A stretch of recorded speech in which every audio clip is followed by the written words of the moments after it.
All right, we're live. It must be Wednesday night. And it's 7 o'clock on Wednesday night, which is when we have our 76 Capital Leadership Series. We have our leadership series twice a week, once on Wednesdays at 7 and once on Sundays at 7. And we are going to go live again this Sunday. Even though it's Memorial Day weekend, we have some special guests we'll talk about later.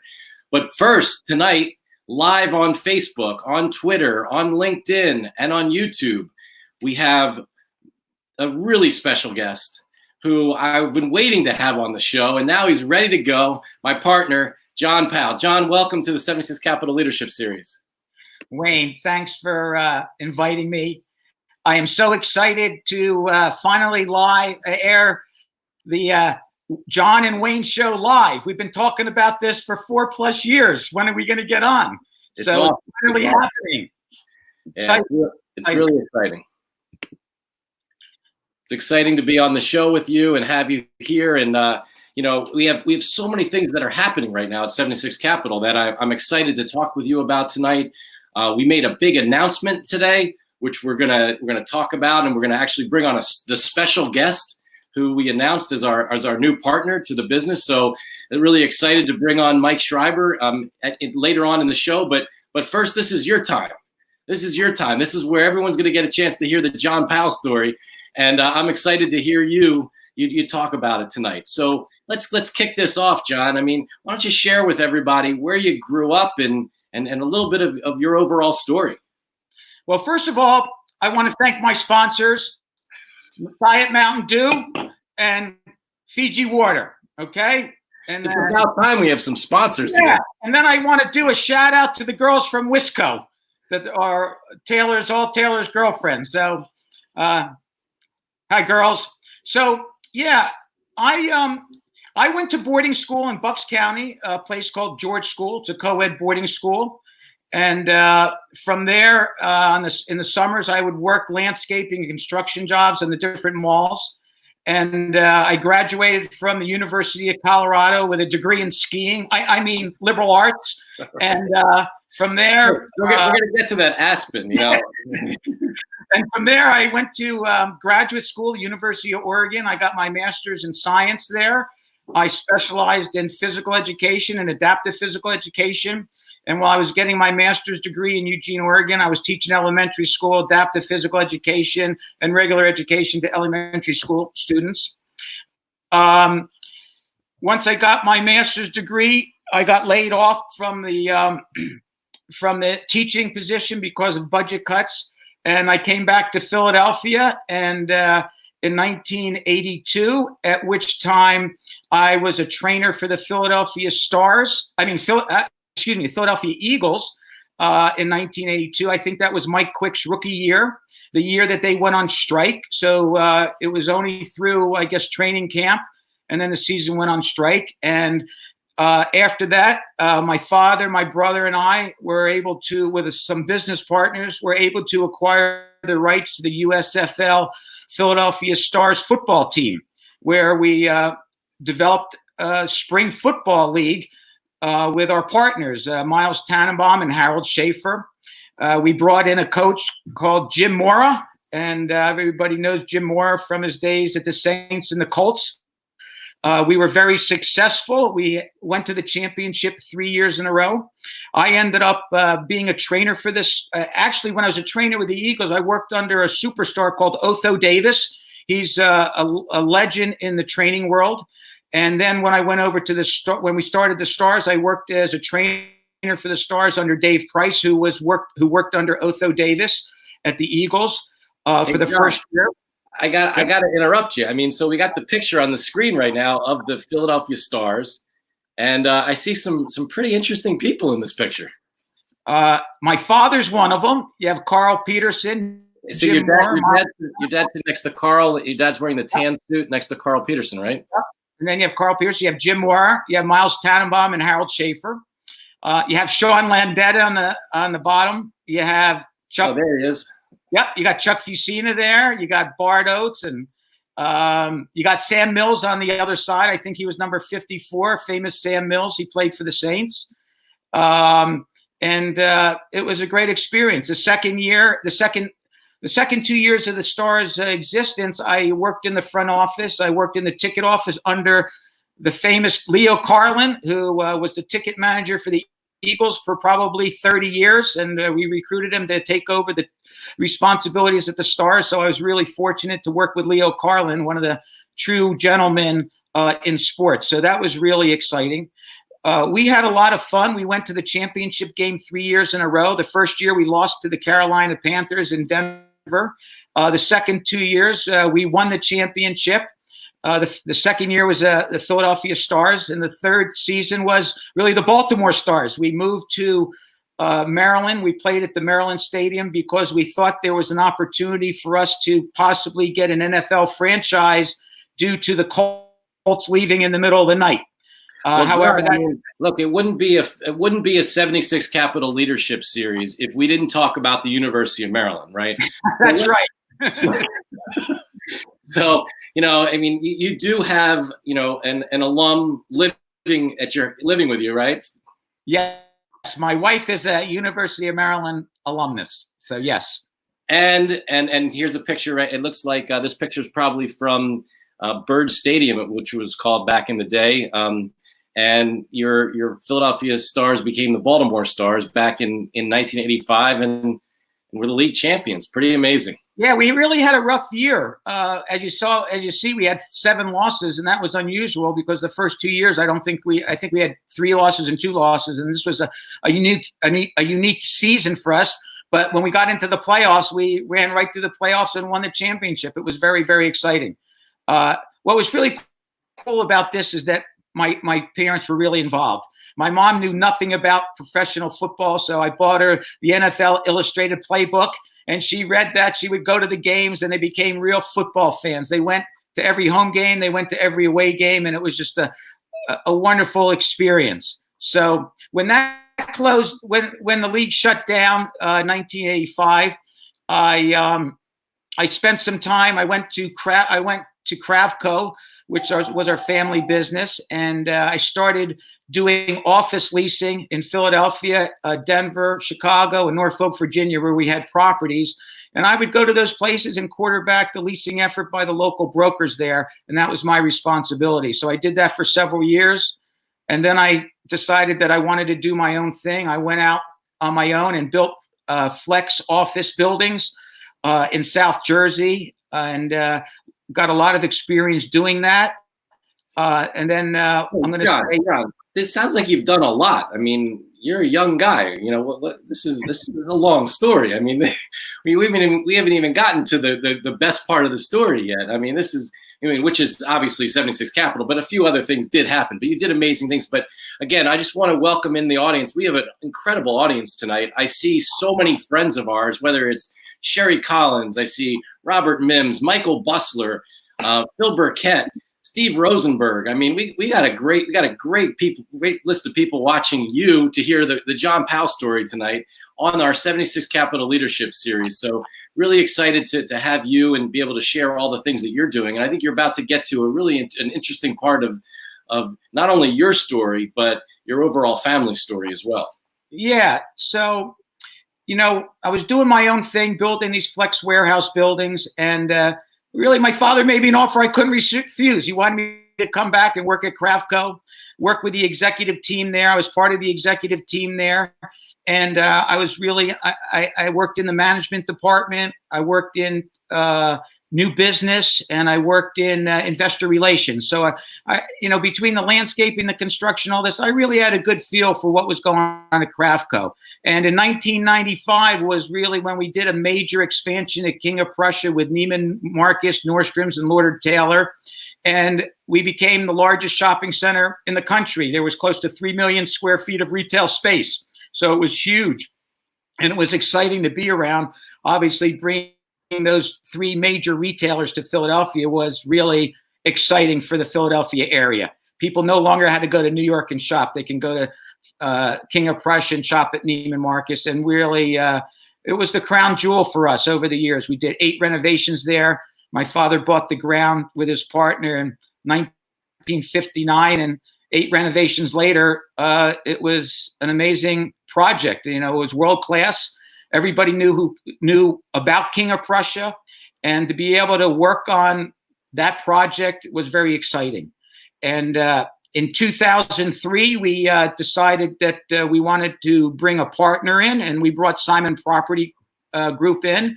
It was very interesting to bring Simon in because they were a public company and we were a private company. So it was really interesting to deal with some very, very smart people who knew the retail mall business very, very well. So I learned a lot from being around. And another point, right? I mean, the Simons also, similar to your family, were involved in the professional sports as well. Yeah, they own the Indiana Pacers. So they. It was exciting, being a part of this and seeing seeing what my father did, bringing it from just a piece of farmland to where it is today. It was an incredible story. It really was. It was just amazing. So that was just part of it, and we created a roll-up of properties with Simon.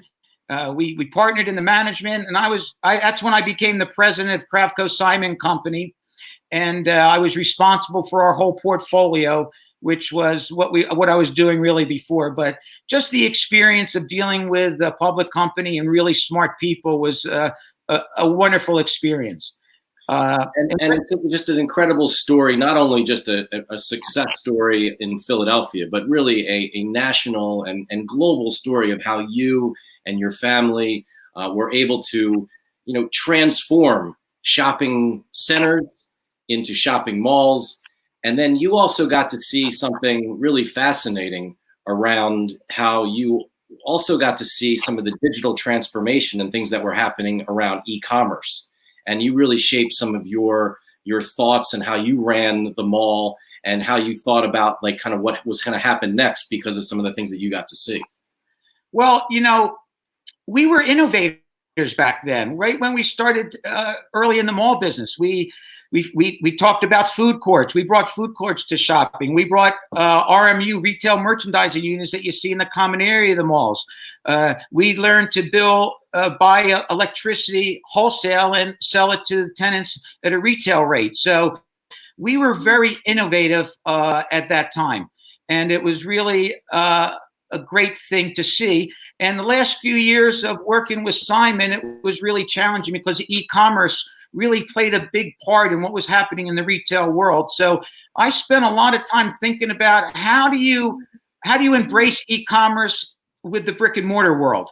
And that was really what I was thinking about. How do you do that? Do you put computers in the mall so people can access computers in the mall and go see things? So I don't know if anybody's really come up with a solution for that yet, but at the end of the day, the convergence of the retail, digital, brick and mortar is important. And going forward, one can't live without the other. If you want to create market share, you have to have a presence in the brick and mortar world, and you have to have a presence in the digital world. And you can see what Amazon has done. They bought a Whole Foods, so they branched out because they want to get market share. So they're putting their products in Whole Foods and controlling that. You have a company called Warby Parker, who is an eyeglass company that it was all online e-commerce, and now they're opening up stores. So obviously the world is changing, but the convergence is happening today. You see it in the sports world, which is exciting. You have online sports and you have the live content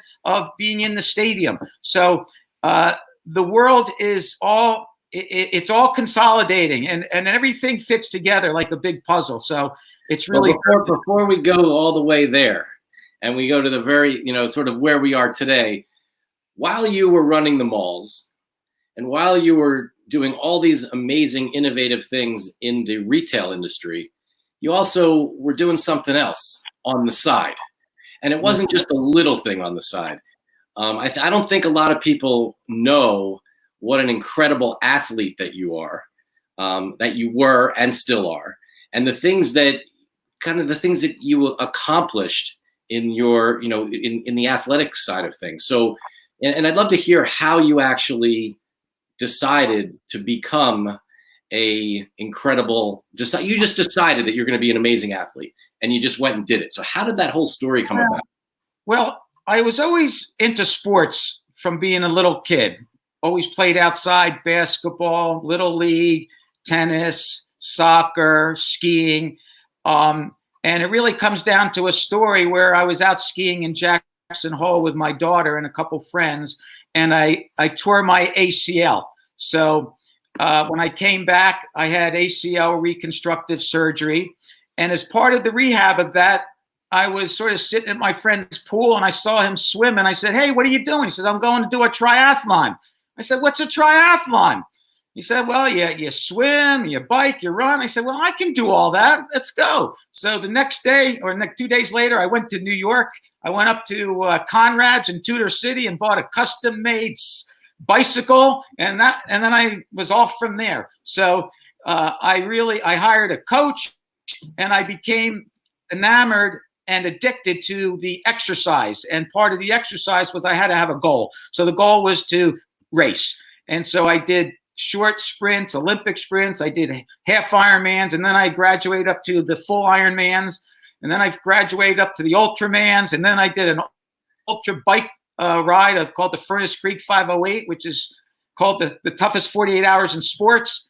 And I got a little, my wife wanted me to quit because I was getting up at 5 a.m, training for a couple hours, going to work, coming home and going to the pool and swimming for a couple hours. So did that for about 10 years. And after a while, I was juggling I had 4 young kids at the time. So I really was very organized, and it was a real rewarding experience. The picture that you have up is the Ultraman.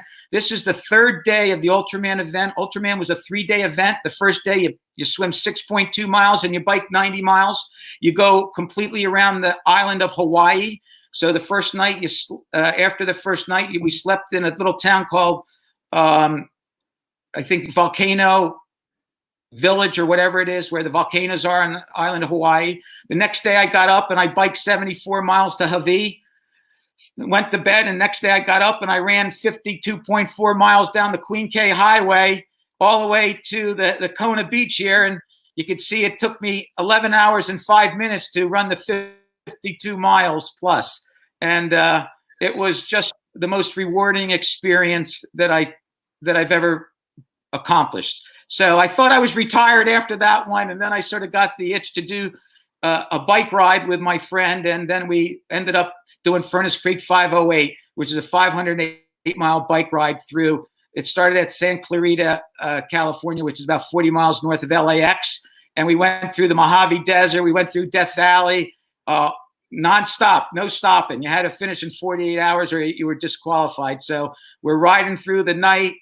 I went from like almost 40 degrees, maybe high 30s at night, to maybe 102 during the day.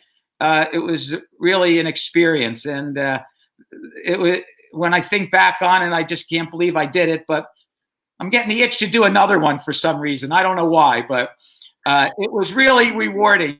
And you're also, a huge skier, right? That's another big thing that you're really interested in. Well, I was able to come back from my ACL reconstructive surgery in about 10 months, and I was skiing the next year. And I'm a big fan of skiing. I spend, I spend time in Aspen. I love it out there. I love being outside in the outdoors. I love skinning up. I love skiing. I love hiking out there. Just being outside in the fresh air, it works for me. So wait, John, just because I didn't know what this meant. What does skinning mean? Skinning is when you have skis on you have boots, skis, and poles, and you walk up the mountain. And underneath your skis is a special skin. It's a synthetic mohair. So when you're walking up, you don't slide back. So the idea is you walk up the mountain, you get the exercise, and when you get up the mountain, you take the skins off, you reset the bindings, and you can ski down before anybody's even up on the mountain. So it's a tremendous amount of exercise. I pretty much got addicted to because I like the exercise. I like going up early in the morning before everybody's up and getting back before everybody's up, get my exercise in. So that's something I really became intrigued with, and the exercise is just amazing. So Well, this is some story, and so happy that, John, that you're here on our 76 Capital Leadership Series tonight. We're live on Facebook, LinkedIn, Twitter, Instagram. We're not live on Instagram. We are live on LinkedIn, Twitter, Facebook, as well as YouTube. And this is amazing. I mean, I'm looking at seeing Matt Panarese, Eric Berger, Lenny Silverman, Beth Blum, David Blum, your whole fan club's watching. I mean, it's really amazing. And I, we're actually at a perfect moment, in your incredible career. I mean, you've done so much on the athletic side, on the business side of things. We could even, we haven't even really touched on your beautiful family, and that you're a grandfather now. And there's just so many amazing things that are happening in your life. But then this kind of interesting thing happened where we met each other. So maybe share the story of how we met. Well, yeah, this is great. Wayne and I both invested in a company together with Hal Rosenbluth. Wayne did it through his second fund, and I did it personally with my brothers and sisters, and into a company called New Ocean Health Systems. I think it's referenced now.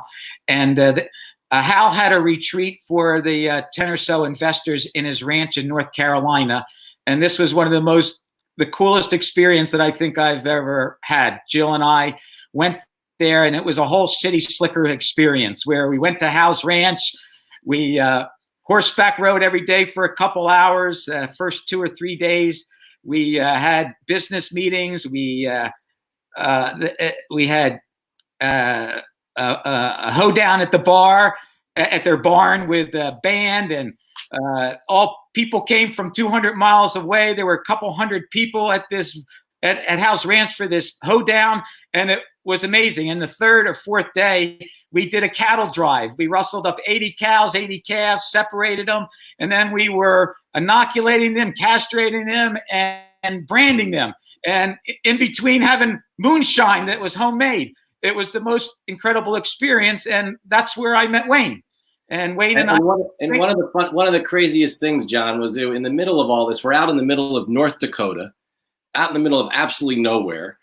And I remember one morning, I went on a run, and I ran out Hal's driveway. I ran out to the 2-mile marker, and I was so proud of myself. Then I walked back into the 1-mile marker, and then I ran in from 1 mile in, and I felt great. And I was sweating, and I felt amazing, and that beautiful air out in the middle of North Dakota. And as I finished, I walked up, and you were standing there with Jill and Kimby, my wife, and I said, "Wow, the most amazing run." He said, "Yeah, it's beautiful out there, isn't it?" And I said, "Yeah, it's beautiful." And John said, "Yeah, I loved running on the road, on the highway."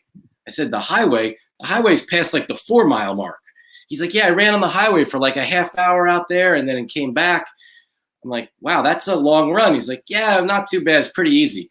So later that afternoon, we're having lunch, and one of the other guys who was out there was Pat Croce, was out there with his wife. And I said to Pat, I'm like, "Do you know anything about this guy, John?"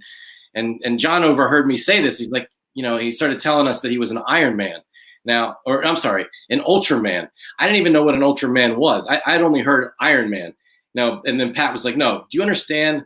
An Ultraman is a double Iron Man. These guys are really incredible athletes." So that was the point that I knew that this guy, you really had something special.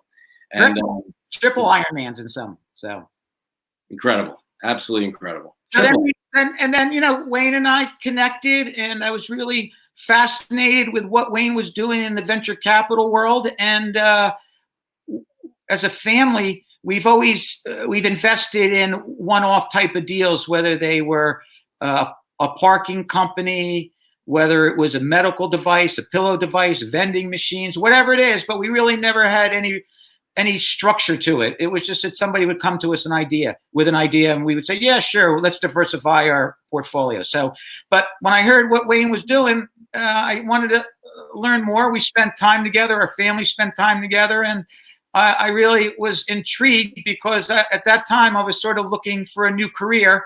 We were in the process of selling our company to Simon, and seeing that whole Simon transaction, it was really kind of exciting because my father got to see the very start of the company that he built to the very end when I took it over and was able to sell it to Simon and create a liquidity event for our family.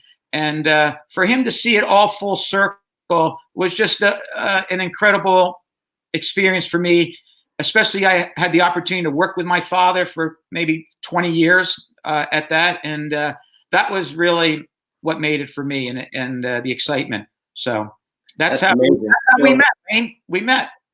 So we met, we decided that we were going to become a sports tech venture capital fund, initially focusing on sports tech, the esports industry, and then eventually now within the sports betting industry.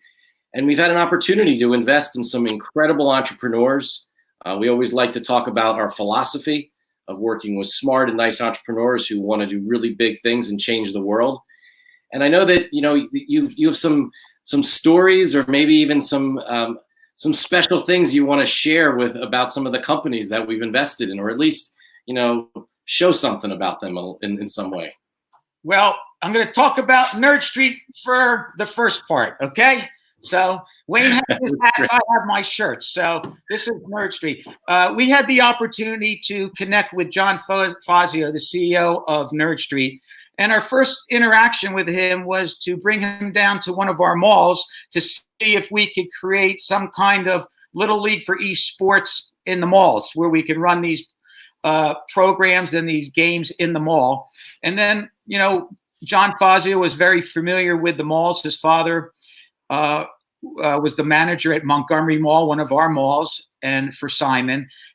And we started talking about the mall business and Nerd Street and esports, and finally asked John, "Hey, what do you want to do?" And he said, "I want to build the biggest esports company in the world." And I said, "Forget about the mall. Let's go do this." And with Wayne and I, and not even sure who else was involved, we started, interacting with John Fazio and to see how we could help him fill out his passion, his dream. And it's been very exciting. And it's been amazing. It's been amazing. Been amazing. So what else you got for us, John? So the next thing we have is a company called Play by Play. As you can, the guys will love that. Play by Play. These guys, Jeremy and Steve, are terrific guys. They have these camps where you learn about broadcasting, and you got to see if I can get my shirt there so everybody sees it. And those guys have been terrific. They've been building their camp programs. They're at 10 to 12 locations around the country. It's going to be interesting to see how the camp situation progresses under the quarantine and the stuff that we got going on, but it's all digital now. So it's really cool. So they're going to run virtual camps this year. We just announced that this week, which is really exciting. So that'll be great you can get your fill of play-by-play. And so what do we have next, John? What we have next is Stats Don't Lie, Shot Tracker. We invested with Davion, and it's been a wonderful experience. We got to meet David Stern, who was a big investor in Shot Tracker, along with Magic Johnson and others. And the technology that Shot Tracker has brought to the market is just incredible. It's, you're able to track 100 moves per second plus, and there's cameras in gyms, and you can get all the access to information right on your iPad. You don't have to use pencil and paper during the games, and it's really been very exciting. Unfortunately, March Madness was canceled because that's my favorite part of the year, and obviously Shot Tracker, that was big. And so that's a very exciting company, very exciting. Oh. So people are asking, how many more shirts do you have? I think you got more for us, don't you? I might have one more. And this one is one of my favorites. It's Rubicon. Rubicon's our partner, our marketing partner, Peter Raskin and Brandon and Dave and John and Hillary and Andy. So we work with Rubicon. They're a marketing talent agency where they have a bunch of clients, such as Greg Olson and Lolo Jones and Kerry Jennings and Olympic athletes and football players. And it's been a lot of fun working with these guys. They're just great guys. And for them to work with us and us to work with them, it's just really exciting. So I wanted to give a shout out to Rubicon Talent. So it's been a lot of fun. Well, you know, I think this is awesome, and I think this is really shows one of the things that, you know, what 76 Capital is all about.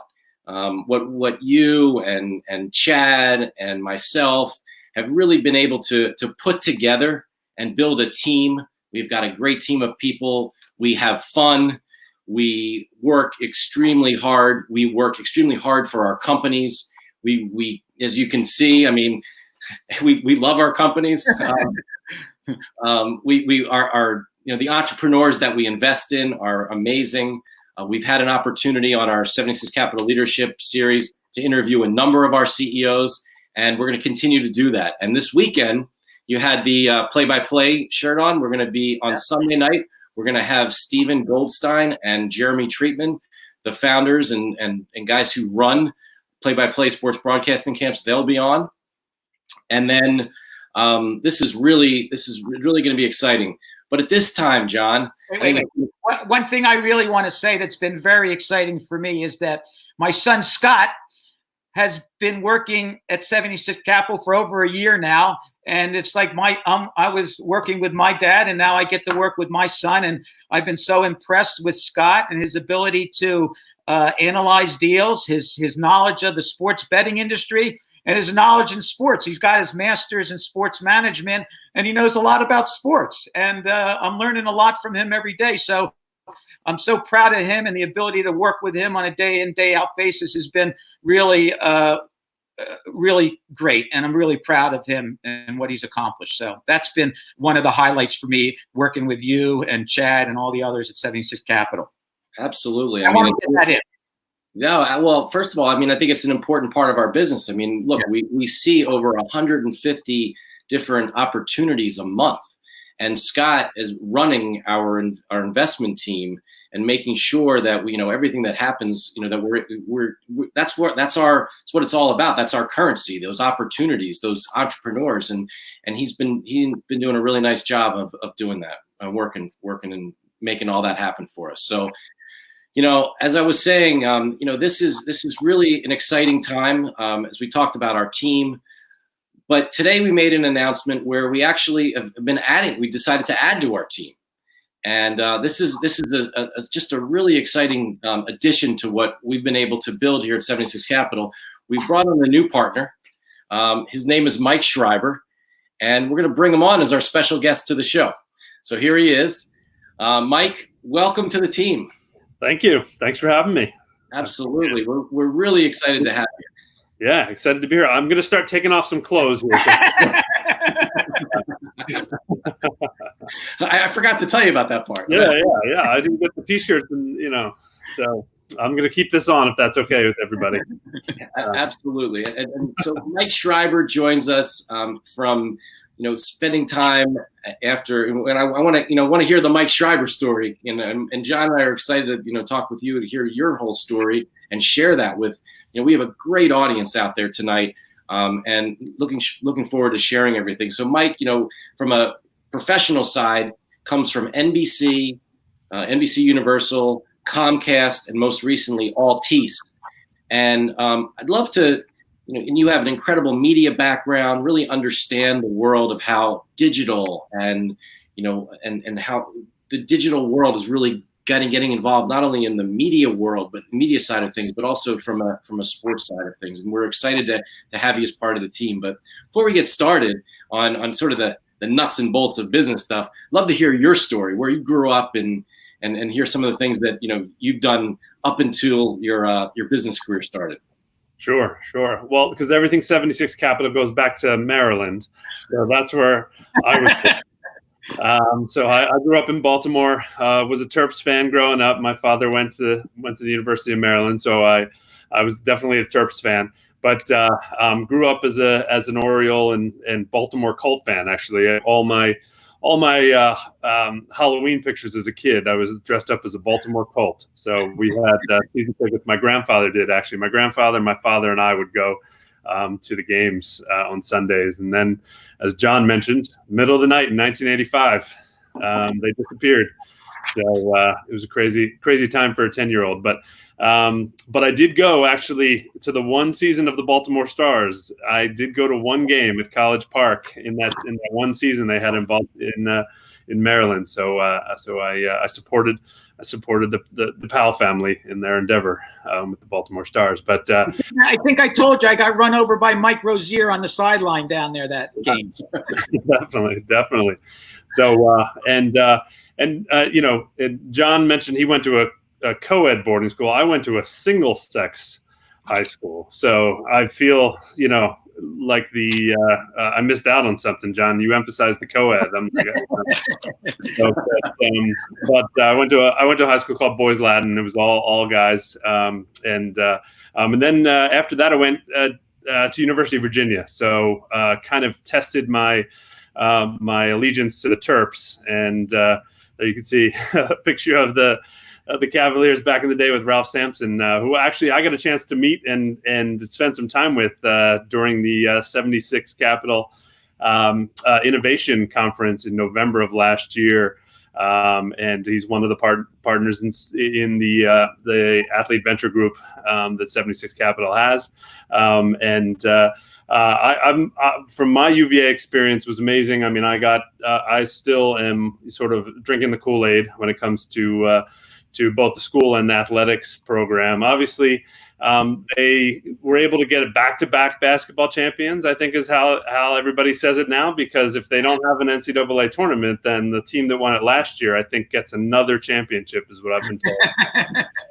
So 2 in a row, back-to-back is the way I see it. But it's so it's fun to be a Virginia fan. Not as good at football, but this year a little bit better.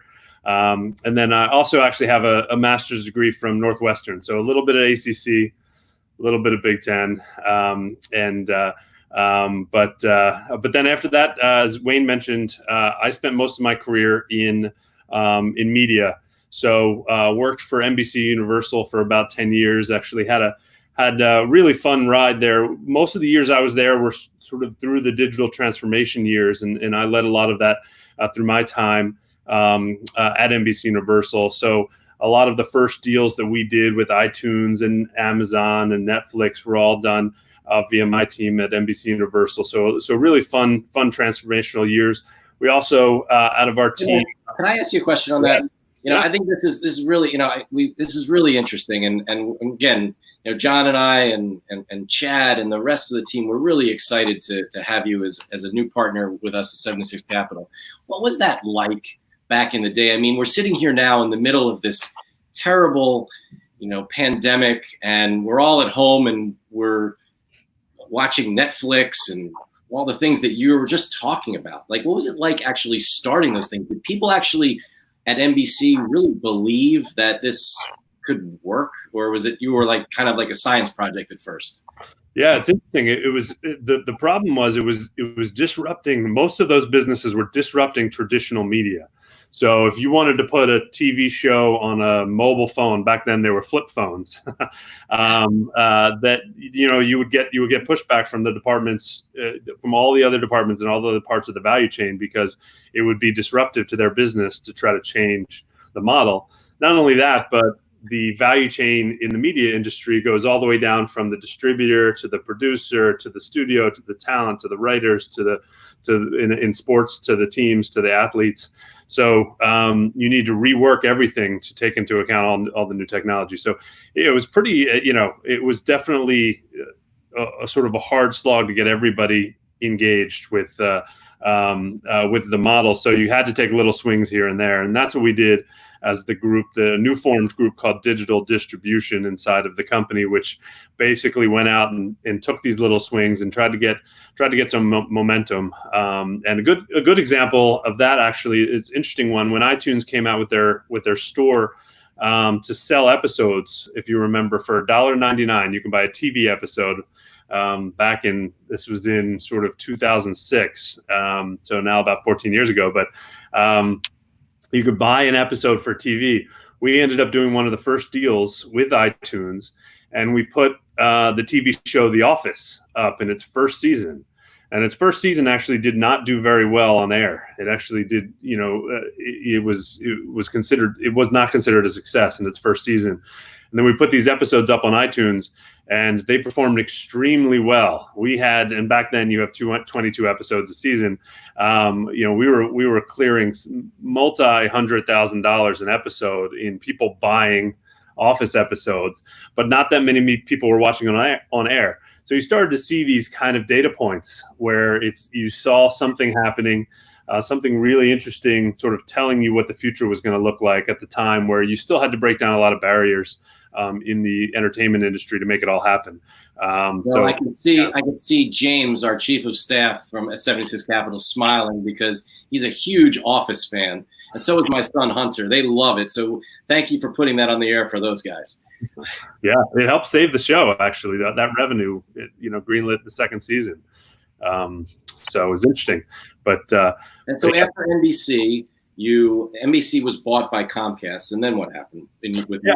So right before NBC was bought by Comcast, we actually founded Hulu out of our team as well back in those years, and that was actually a wild experience as well. We got kind of panned in the press, as I think the press called us Clownco, by trying to put together a media company JV.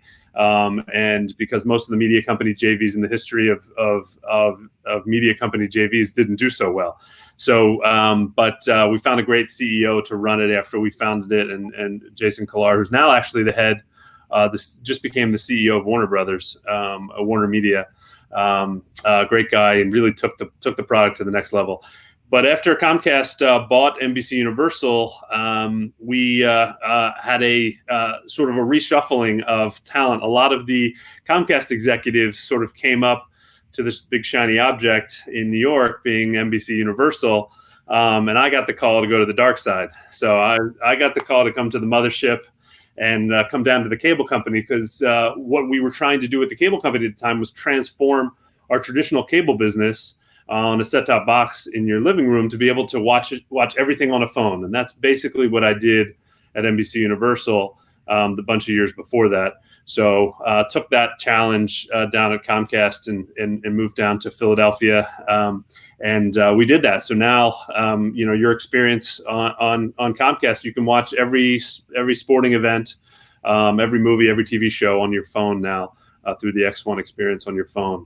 And then at that point, as that transition happened, I got a call and got a request from a French telecom company that was interested in buying cable companies and media companies in the U.S. And they were putting together a team to found a U.S. company, and so I joined them. The head of that company is called his name's Patrick Drahi. He founded the company in Europe, and I joined him in a team of about 5 people, and we put a new company together called Altice USA. Our biggest asset was Cablevision, Optimum in New York. And then our last acquisition before I left to join here was a company called Cheddar, which is digital media service. But we put the company together, rolled it up, put it back out on the public markets. You can see from the image there for our IPO day in summer of 2017.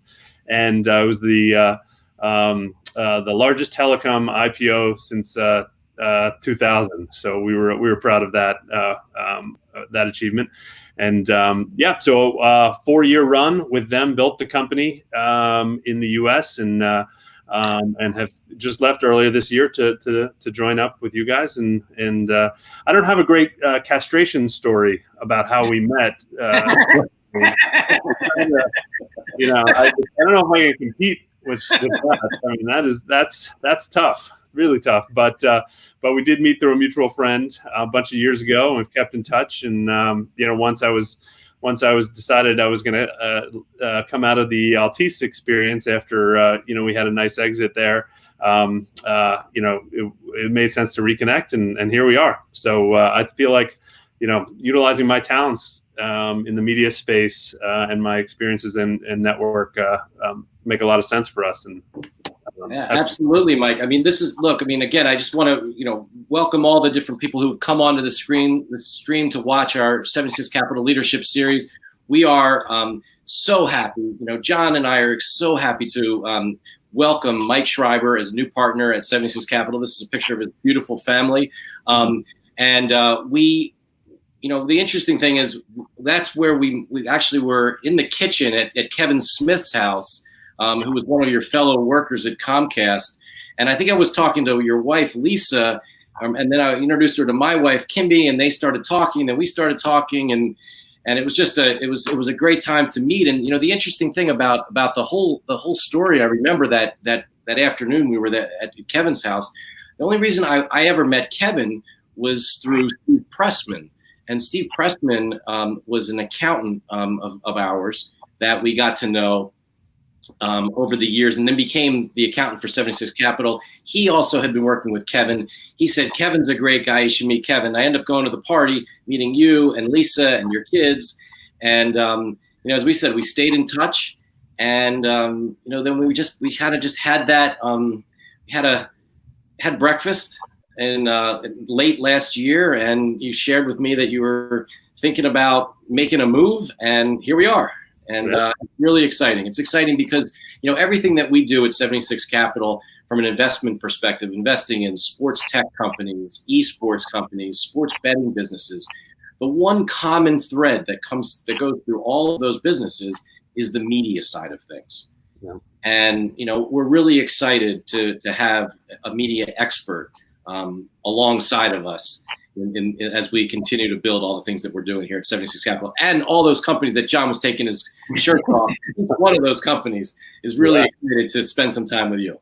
Yeah, no, I gotta, as soon as, as we get more involved with more companies and more portfolio companies, I'm gonna have to make some T-shirts here for some of our next leadership series. I feel like that's part of the drill. But yeah, I'm excited to be here. I really.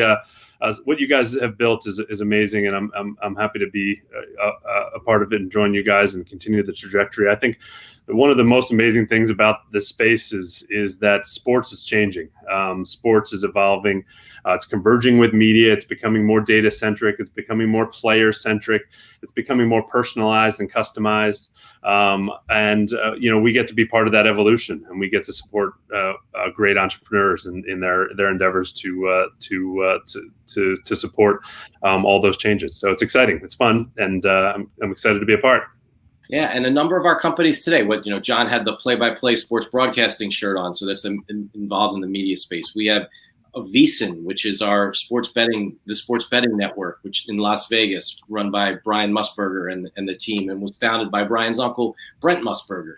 We have a recent company, which you were incredibly instrumental in having us, make the investment in the company called Maestro. And what Maestro is doing is to the future of media, and how people will watch games. Because maybe it would be great for you to share, because we had Ari Evans on our 76 Capital Leadership Series, but it'd be great to also hear you talk about why you believe that company is so special.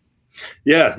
So I think one of the most interesting things right now, in my view, in esports is how to make the content more watchable and how to make it more interactive for consumers. It's one thing that's interesting when you see, I love it when you see a huge category like esports where traditional media doesn't really fully understand it yet. They don't fully know how they're going to deal with it yet. That's fun, right? That problem, that challenge is really exciting, because some people like Ari and his team are going to create solutions to fill that gap, and that's what we like to invest in, and that's what we've done here with Maestro. So that's sort of, they're taking a piece out of that book and making a big swing in trying to solve that by taking esports as a content category and making it more interactive. So you can pick your camera angle, you can pick your player view, you can buy merch from the team that's playing. You can have all these different experiences around your viewing experience, which makes it so much more enjoyable as a consumer of media. when it comes to esports. So I'm a big fan of what they're doing. And then you can take that whole product, and they've already done it, and translate it into traditional media and entertainment and music and all of these other categories outside of esports.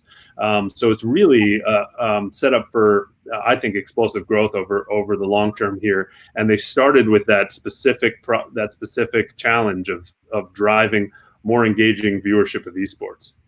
One of the amazing things that they did was during the NFL draft. Now, for all the Eagles fans out there, just hold your nose for this part of it. But they did run the online draft party for the Dallas Cowboys. And it was pretty incredible to see how you're able to interact with the screen, how you're able to buy merchandise, how you learn more about some of the different players. And, I couldn't resist. I had to, share this shot of you and your son and the number 2 pick in the NFL draft. Yeah. So that was fun, actually. We were blown away how big he was. I mean, this is a picture of Chase Young, we got to meet him at the Maxwell Awards, which we had a 76 Capital event alongside, and really, such a nice guy, and humongous. I mean, no pads on. This guy's huge. Really, really impressive. So was excited to get to meet him. This is before he actually got selected. And I asked him, give me your pick, what team? And at that dinner, and when was that? That was in March, I think, early March. Yeah, March 6th. Yeah, he said, I grew up as a Redskins fan. I'll leave it at that. And there you go. So he seems to have ended up in the right spot for him, at least for now. So yeah, it was really exciting. And also you think about what Roger Goodell and the NFL did with the draft. And what a different experience that was, having him basically do this right in his basement, right? And he was announcing all the different picks. And so, Mike, from all these years being in the media industry and seeing what's happened in the news side of the world, in the sports industry, just in general, being involved with Hulu at the beginning, being involved with all these incredible new things that have happened. What do you see as some of the things that are coming down the pike now that some of the viewers should keep an eye out on what we're doing, and some of the things that you do that we could get involved with, as well as entrepreneurs that may be watching that we should be talking to as well? Yeah. So, I mean, I think in what you're going to start seeing more and more is a convergence between sports and media and data and tech. So what you end up going to, in the long term, you're going to have much more of a personalized viewing experience for sports going forward. And I think it's going to be it's going to be an interesting evolution. And I think a lot of our current portfolio companies, plus most likely future companies that we look at, are going to be part of that evolution. Ultimately, the consumer is going to dictate, and viewing habits have changed already today, right? Whether you're now watching, a football game on your phone, or you're interacting through sports betting alongside your viewing pattern at the same time. Well, why shouldn't that be fully integrated into your experience? So not only are you able to watch, but I'll give you one example. Why? And I think this will happen in the next couple of years. But if I put a prop bet in on a basketball player, let's say Steph Curry, and I put a bet on that he's going to get a certain amount of points or over a certain amount of points, why can't I just watch him? Why can't I just click on a button somewhere on the screen and just watch him, and watch his activity the whole game long? Because that's what I care about at the moment, because I put a bet on him. So those types of interactivities and personalization elements, I think, are going to happen over time. And it's some of the interesting things, that I think we're going to see. Data has an overlay in terms of all the data science, down from all the ball movements to the player movements to the line changes and everything on the teams. I think all of that data is going to filter up. And before, we used to see that data flow into broadcasting. We used to see that data flow into a lot of the data management companies, but now we're seeing all that data flow into sports betting as well. So I think data science in sports is just going to become more and more valuable and more interesting and available and accessible over time. So Yeah. It's really insightful and interesting to hear. One of the things that one of the companies that you're inheriting as as part of our 76 Capital team now is VSiN, right? Which was started by Brent Musburger and his nephew Brian Musburger. And John, look, John, I know you can't resist talking about Vegas, so let me jump in here about I love Las Vegas. I can't wait to go back. I mean, there's so much going on in Las Vegas with the Raiders. The Raiders coming this fall, the stadium being built. We've watched that stadium get built over the last several years.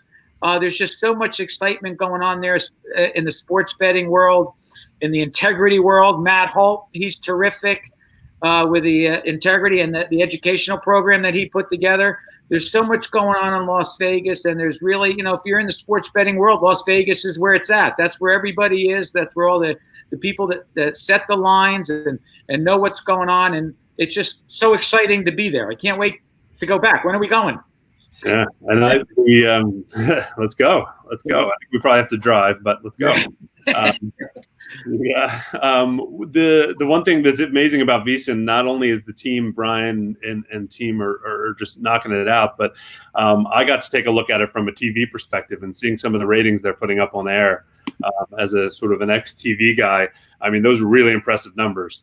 They've got a lot of their, not only through their full 24/7 network, but their distribution through regional sports networks where they put up content during the mornings, where usually the regional sports networks get 0.0 ratings. They don't even hit a blip. The VSiN guys have put up their content on MSG, on Nessun, on Marquee, et cetera, and they have just blown it out. I mean, the numbers are amazing. And now those networks are getting ratings in drive time mornings, which is something that's never happened before for regional sports networks. So really their model's proving out in an impressive way. So I'm excited about the future. And we now love to watch VSiN on our X1 boxes through Comcast. So VSiN's in 45 million homes in their X1 box. And all you need to do is go right underneath Netflix, and there's VSiN, and it's really incredible. You can watch it and watch all the shows, and it's really exciting to sort of see how they talk about sports betting very similarly to how CNBC and all those analysts talk about the stock market. The analysts and all of the talent on VSiN talk about sports and the games and the lines and all the data that we were just talking about. Really exciting. Yeah, it's impressive. And they've pulled together the cast of characters that are really entertaining to watch. And not only do they know their stuff, but really entertaining to watch. So it's pretty impressive what they've done. And John mentioned Matt as well in Las Vegas and the integrity business. I mean, I call that defense when it comes to sports betting, right? There's a lot of offense and a lot of people talk about the offense, but there's really an important category of defense in sports betting and maintaining the integrity of the game, maintaining, managing your team or managing your athletic department and your student athletes, being able to deal with compliance, being able to deal with PR, investigations. All of that is going to continue to get bigger and bigger. And Matt and his team at US Integrity are right in the center of that, and that's an exciting category too. It's less sexy than the offense, but it's very it's going to be a very large business. It's exciting. Well, this has really been at least my personal favorite show. We got to bring together do the John Wayne show that we've been talking about for how many years now, John? At least 4 or 5. It was really great, and then to have Mike join us today.